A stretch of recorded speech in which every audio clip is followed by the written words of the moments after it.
Menjaga anak merawat Indonesia. Puncak peringatan Hari Anak Nasional tahun ini pada 23 Juli 2025, tema Hari Anak Nasional yaitu Anak Hebat Indonesia Kuat Menuju Indonesia Emas 2045.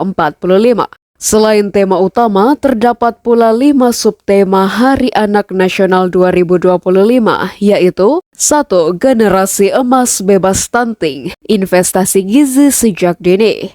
2. Anak cerdas digital, aman dan positif di dunia maya. 3. Pendidikan inklusif untuk semua, tak ada anak tertinggal. 4. Stop perkawinan anak, wujudkan impian anak Indonesia. Dan yang terakhir, anak terlindungi menuju Indonesia Emas 2045. Hentikan kekerasan sekarang.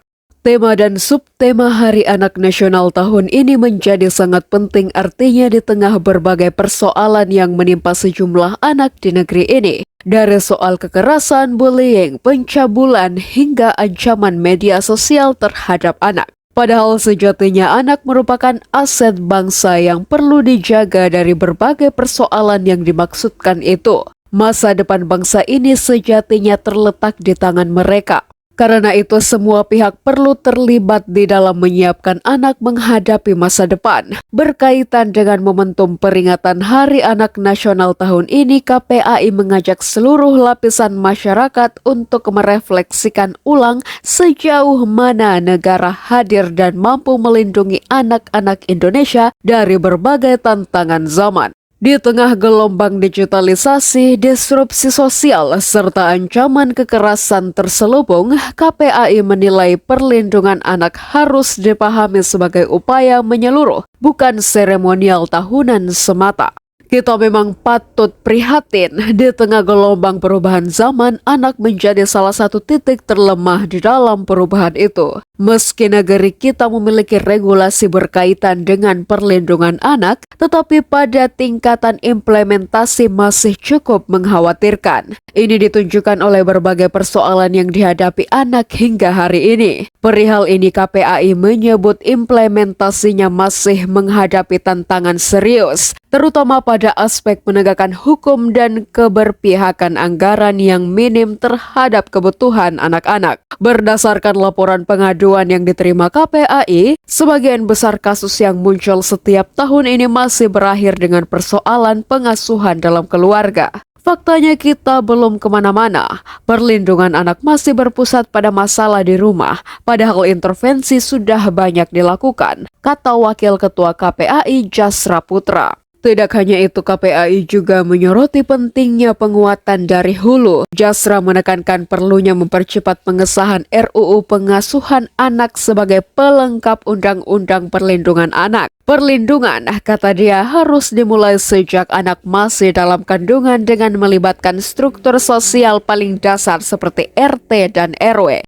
Momentum Hari Anak Nasional yang diperingati setiap tahun sejatinya menjadi penanda pentingnya kita berbenah, membenahi segala lini perihal perlindungan akan di negeri ini. Kita tentu berharap lebih jauh bahwa negeri ini mulai dari pusat hingga daerah benar-benar mewujudkan sebuah tempat yang ramah anak di ruang publik, termasuk di sekolah hingga keluarga. Dan tidak bisa tidak, negara sejatinya berada di garda terdepan di dalam melindungi anak sebagai bentuk implementasi merawat negeri ini, Indonesia. Kekerasan. Salah satu problem yang dihadapi anak Indonesia adalah kekerasan, baik itu fisik maupun verbal. Sepanjang tahun 2024 lalu, angka kekerasan terhadap anak mencapai angka yang sangat mencengangkan dan mengkhawatirkan. Kementerian Pemberdayaan Perempuan dan Perlindungan atau Kemen PPPA mencatat total 28.831 kasus kekerasan terhadap anak di Indonesia sepanjang 2024 terhitung sejak Januari hingga Desember. Data tersebut dilansir Sistem Informasi Online Perlindungan Perempuan dan Anak atau Simfoni PPA yang dikelola oleh Kementerian Pemberdayaan Perempuan dan Perlindungan Anak. Catatan Simfoni PPA tersebut mencakup berbagai jenis kekerasan yang dialami anak perempuan lebih banyak dengan total 24.999 kasus. Sementara kekerasan terhadap anak laki-laki sebanyak 6.228 kasus. Sudah termasuk kekerasan fisik, psikis, seksual, eksploitasi, trafficking, hingga penelantaran. Jaringan Pemantau Pendidikan Indonesia atau JPPI mencatat terdapat 573 kasus kekerasan di lingkungan pendidikan pada 2024. Jumlah tersebut mengalami peningkatan yang tinggi dibandingkan dengan tahun 2023 yang mencapai 285 kasus. Kekerasan dalam bentuk seksual dan bullying atau perundungan menjadi kasus tertinggi dengan mayoritas kekerasan seksual dialami oleh anak perempuan dan perundungan kebanyakan dialami oleh laki-laki. Kekerasan lainnya yaitu dalam bentuk kekerasan fisik, kekerasan psikis, dan kebijakan diskriminatif. JPPI juga mencatat bahwa dalam kasus kekerasan di lingkungan pendidikan, guru menjadi pelaku dengan presentasi tertinggi yaitu 43% atau 229 orang. Tetapi, sebanyak 58 orang atau 10,2% guru juga menjadi korban kekerasan yang terjadi di lingkungan pendidikan. Komisi Perlindungan Anak Indonesia atau KPAI menerima 973 laporan pengaduan kasus kekerasan terhadap anak sepanjang Januari hingga Juni 2025. Ketua KPAI Mariyati Solihah mengungkapkan, laporan kekerasan terhadap anak tersebut separuhnya berasal dari klaster keluarga dan pengasuhan alternatif. Anak sebagai korban kekerasan seksual tercatat sebanyak 109 kasus atau 11,2%, penganiayaan dan pengeroyokan 75 kasus atau 7,7%, dan pencabulan 72 kasus atau 7,4%. Lalu kekerasan psikis 55 kasus atau 5,7% hingga kejahatan pornografi digital sebanyak 27 kasus atau 2,8%. Melansir data terbaru dari Sistem Informasi Online Perlindungan Perempuan dan Anak atau Simfoni PPA, hingga Juli 2025 telah terjadi 15.615 kasus kekerasan dengan rincian sebagai berikut. 6.999